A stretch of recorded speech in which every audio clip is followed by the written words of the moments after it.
हिंदी व्याकरण के इस क्लास में आपका स्वागत है। बच्चों, पिछले क्लास में हमने क्रिया और उसके भेदों को पढ़ा था। क्रिया के भेद के अंतर्गत हमने सकर्मक और अकर्मक क्रिया को देखा था। आज हम लोग रचना के आधार पर क्रिया के कितने भेद हैं उस पर विचार करेंगे। अगर आप इस वीडियो को अंत तक देखते हैं तो आपको समझने में काफ़ी सुविधा होगी।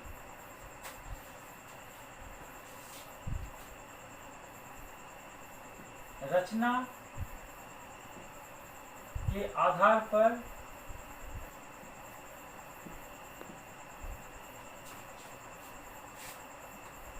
क्रिया के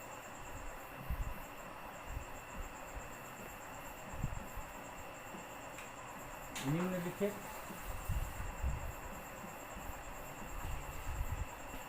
भेद होते हैं।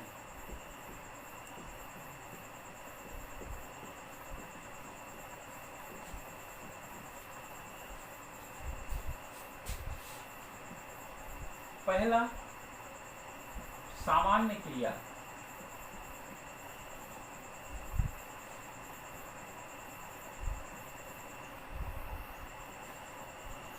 जिस वाक्य में सिर्फ एक क्रिया का ही प्रयोग हुआ हो उसे हम सामान्य क्रिया कहते हैं। जिस वाक्य में सिर्फ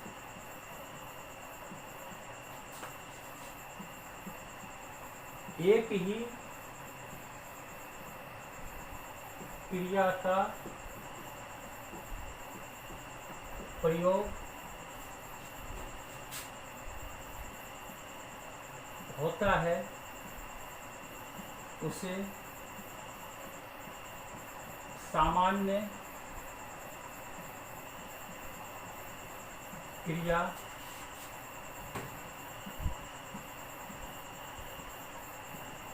कहते हैं। जैसे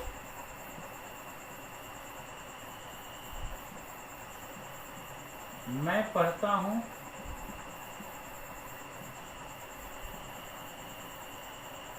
वह घर गया,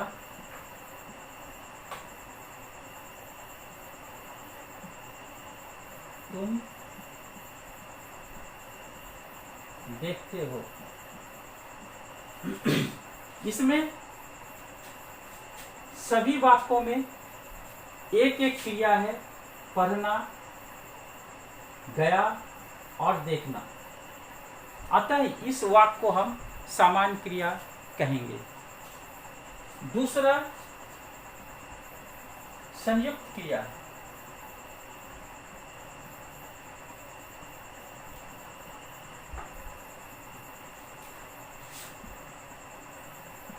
जिस वाक्य में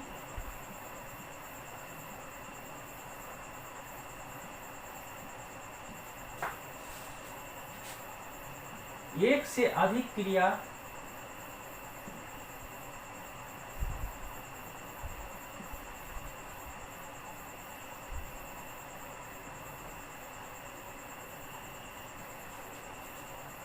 मिलकर एक ही काम को करते हैं,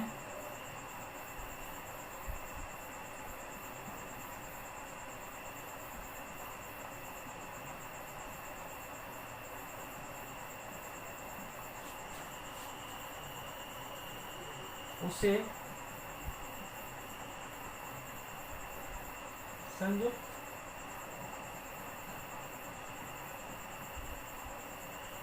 क्रिया कहते हैं। जैसे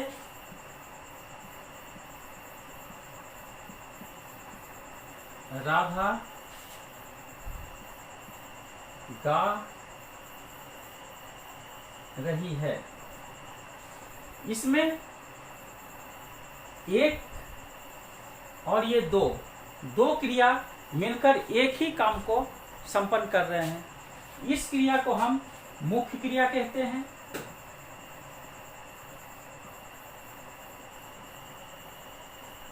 और इसे हम सहायक क्रिया कहते हैं।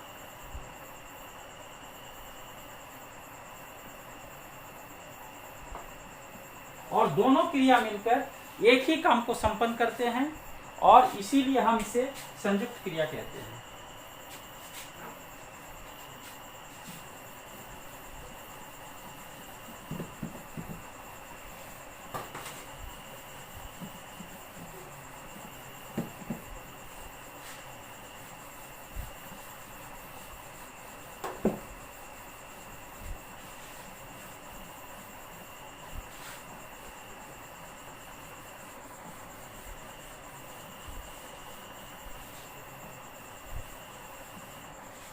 तीसरा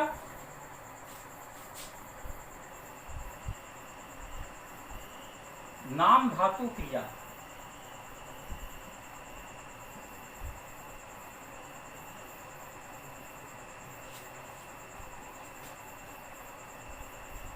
जो क्रिया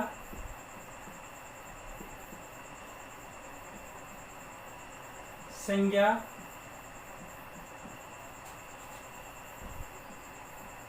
सर्वनाम या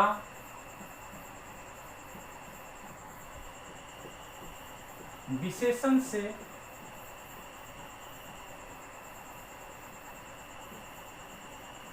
बनते हैं उसे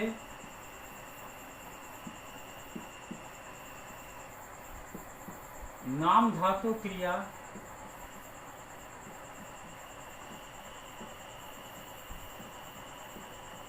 कहते हैं। जैसे रंग, रंग संज्ञा है और इससे जब हम क्रिया बनाएंगे तब वह हो जाएगा रंगना।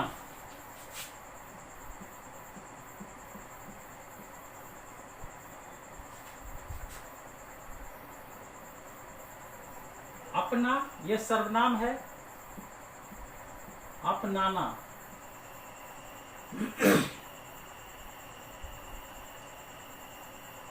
गर्म,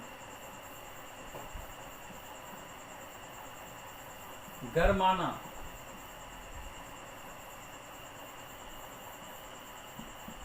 ठंडा, ठंडाना आदि। अर्थात जो किसी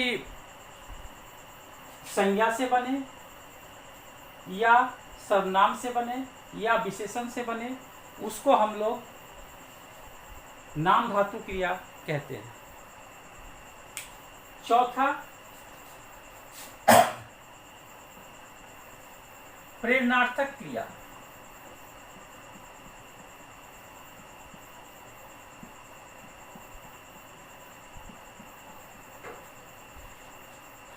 जब कर्ता किसी काम को स्वयं न करके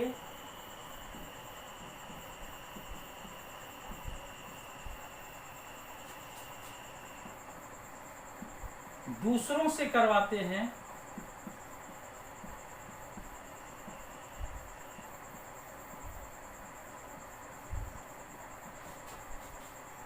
तो उसे प्रेरणार्थक क्रिया कहते हैं।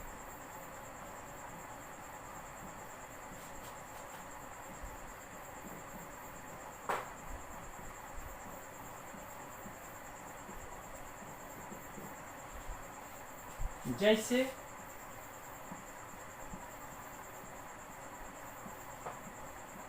पढ़ाना, लिखाना, हंसाना आदि। प्रेरणार्थक क्रिया में कर्ता स्वयं काम नहीं करते हैं बल्कि वो दूसरे से करवाते हैं, तो उसे ही हम, जैसे पढ़ाना, ये पढ़ाने का काम जो है वह दूसरे को किया जाता है।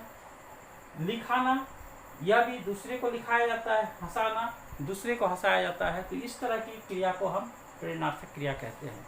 ये प्रेरणार्थक क्रिया दो प्रकार के होते हैं। पहला प्रथम प्रेरणार्थक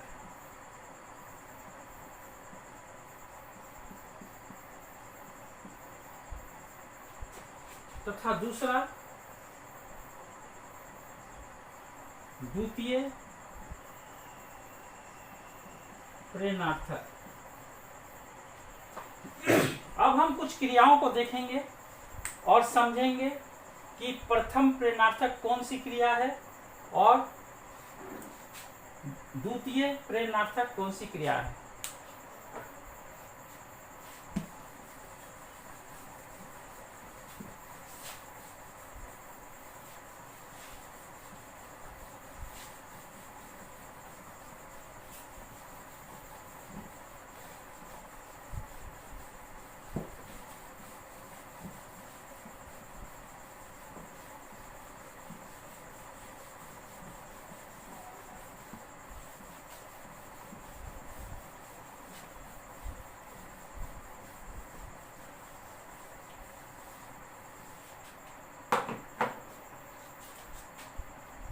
क्रिया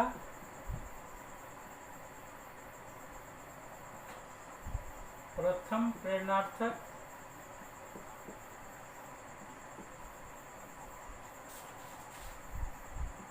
द्वितीय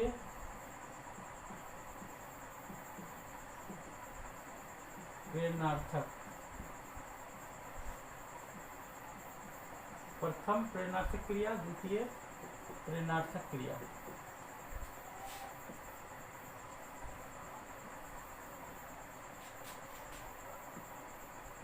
झूलना, झुलाना,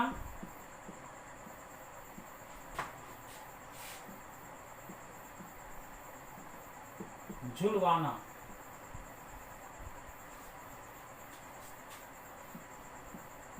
पढ़ना, पढ़ाना, पढ़वाना। खाना, खिलाना,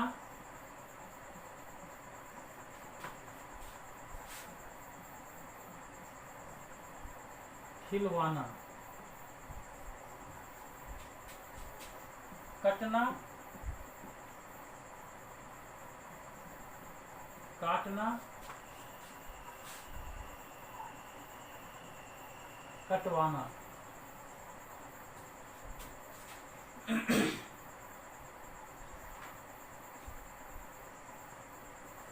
देखना, दिखाना,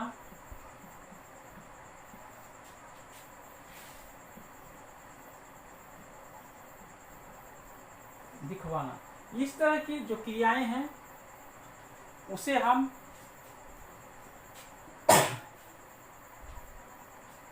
क्रिया प्रथम प्रेरणार्थक क्रिया और द्वितीय प्रेरणार्थक क्रिया में इस तरह हम बांटते हैं।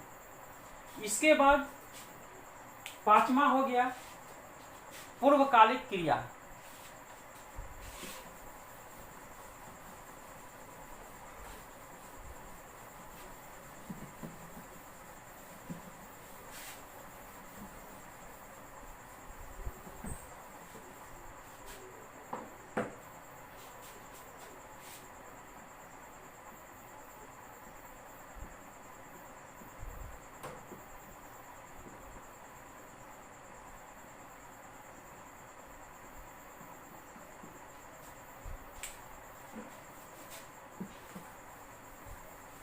पूर्वकालिक क्रिया क्या है?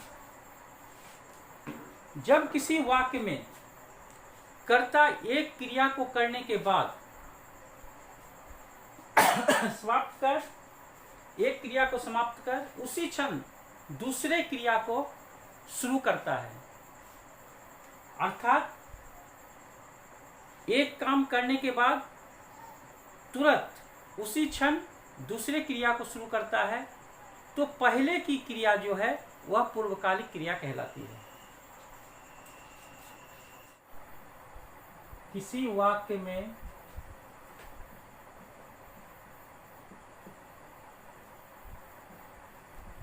कर्ता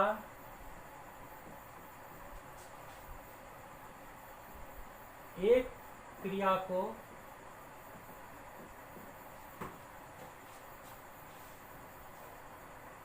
समाप्त कर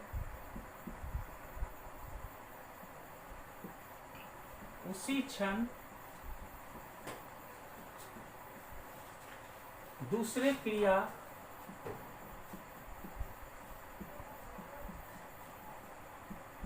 या कार्य में लग जाता है तो पहली वाली क्रिया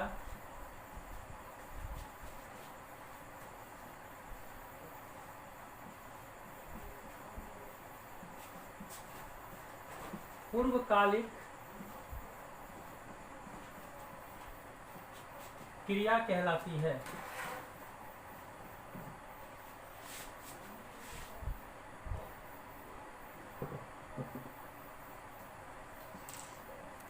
जैसे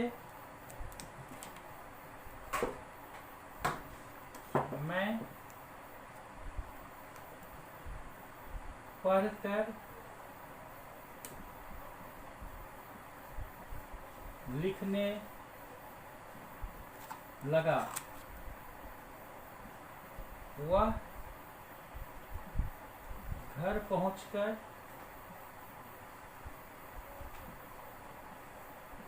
फोन की,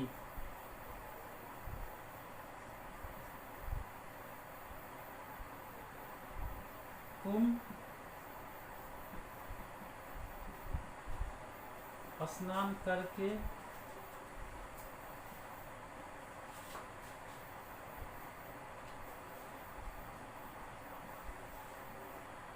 खाए, बिट्टू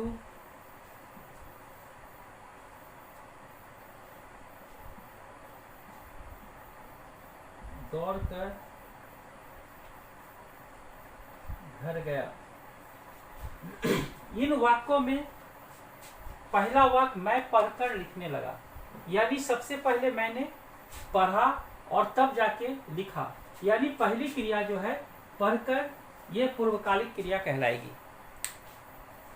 दूसरे वाक्य में वह घर पहुंचकर फोन की, इसमें पहुंचकर यह पूर्वकालिक क्रिया है।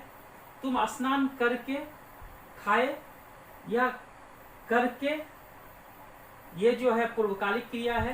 बिट्टू दौड़कर घर गया, यह दौड़कर पूर्वकालिक क्रिया हुआ। अब हम लोग 6 नंबर में जाते हैं। इसमें है अपूर्ण क्रिया।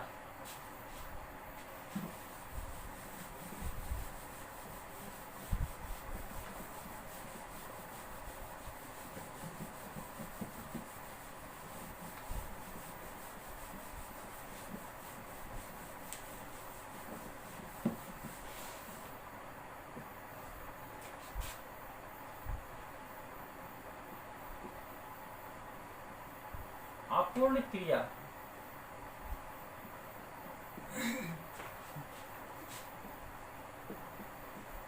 जिस क्रिया का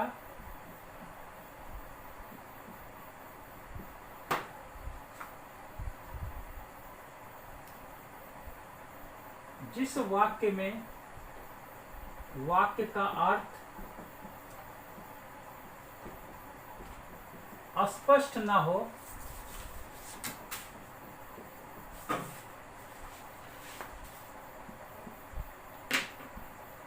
उस वाक्य की क्रिया अपूर्ण क्रिया कहलाती है।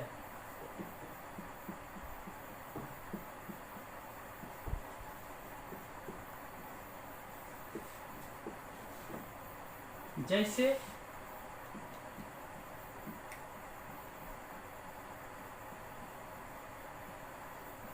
क्रिया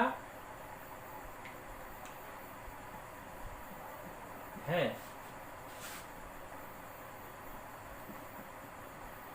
कुआं था।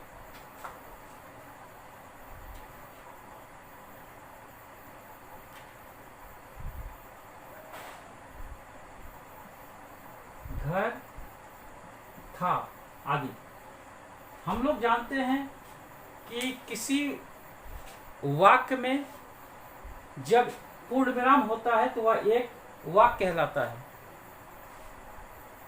इसमें प्रिया है, पूर्ण विराम है या एक वाक्य है, लेकिन इस वाक्य में कोई अर्थ स्पष्ट नहीं हो रहा है। अगर यहाँ रहता प्रिया एक लड़की है या प्रिया अच्छी है, प्रिया घर जाती है, तब इसका अर्थ पूरा होता। इसीलिए प्रिया है ये जो है अपूर्ण क्रिया कहलाएगा। कुआं था, इसमें भी इसका कोई अर्थ नहीं है। इसलिए अगर हम कहते कि कुआं गहरा था, वहाँ मेरे गांव में कुआं था, तब यह पूर्ण वाक्य होता। और ये घर था, इसका भी पूरा अर्थ स्पष्ट नहीं होता है। अगर हम कहते वह घर उसका था, वह मेरा घर था, तब इसमें इसका अर्थ स्पष्ट होता, लेकिन इसमें इसका अर्थ स्पष्ट नहीं है। इसीलिए यह जो है अपूर्ण क्रिया कहलाएगी। इसके अतिरिक्त एक और क्रिया होती है जिसको हम लोग कहते हैं रंजक क्रिया।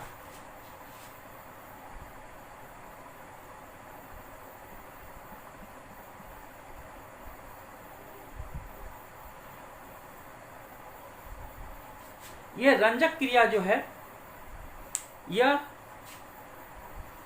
संयुक्त क्रिया का ही एक रूप है। यह संयुक्त क्रिया में ही प्रयुक्त होती है।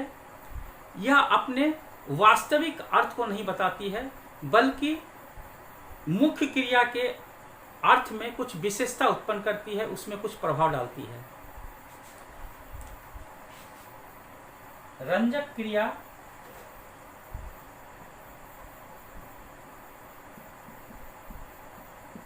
संयुक्त क्रिया में प्रयुक्त होती है।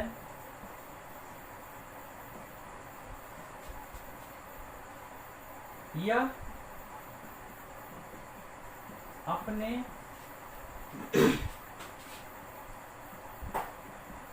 वास्तविक रूप को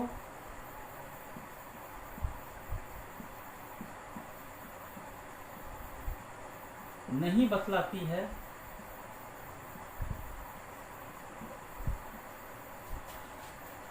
बल्कि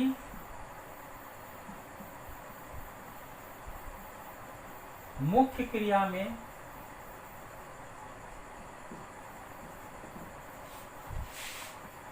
विशेषता या प्रभाव डालती है।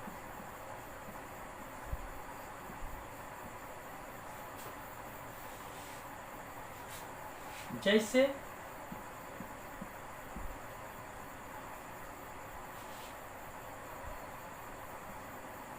वह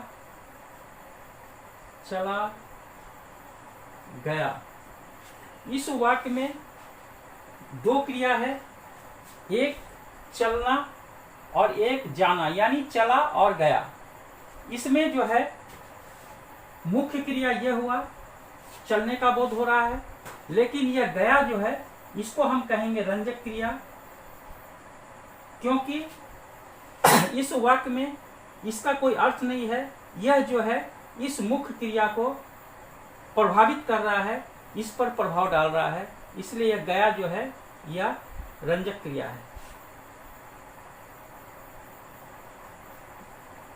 आतंकवादी